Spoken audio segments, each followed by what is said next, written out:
Hi everyone. This video is going to be on how to do the squat to stand stretch. So this is a stretching movement for kind of hamstrings, low back, a little bit calves and quads. It's a version of a forward fold, but a little bit more active. So you're going to bend down, allowing yourself to relax and fold forward as much as you need to until you can put your hands on the ground. Now, if you cannot put your hands on the ground, right, if you can only get to, say, your shins before you find, oh, there's so much tension everywhere. That's totally right. Just wherever you can grab, you're grabbing and you're holding.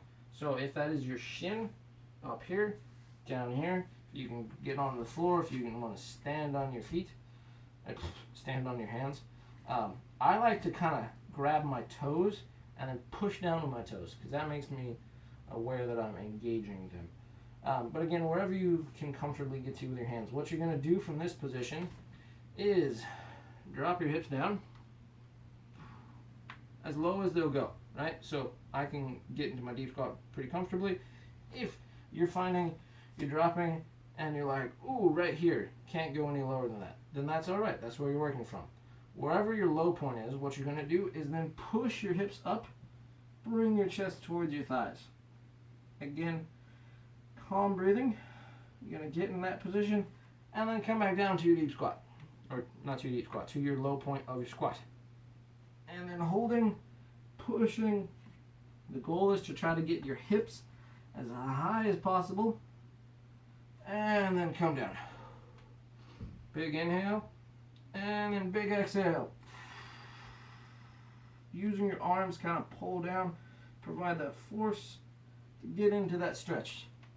Down, big breath in, and up. Big breath up. And then when you're done with this, drive the hips forwards, nice stand up. Really good for getting a lot of hamstring stretch. And you want to try and think about working on that rotation of your pelvis. So when you're pushing your hips upwards, try and feel your pelvis twisting so that your tailbone's kind of going up. Because that's what's really going to get that stretch in there. Yeah, because this is an inverted position, make sure you're breathing really effectively. Big inhales and big exhales. And if you start to get at all lightheaded or anything like that, come out of it. Because when you're upside down, you can sometimes get a little bit of extra blood to the head if you're not used to it. So something to just think about, be aware of.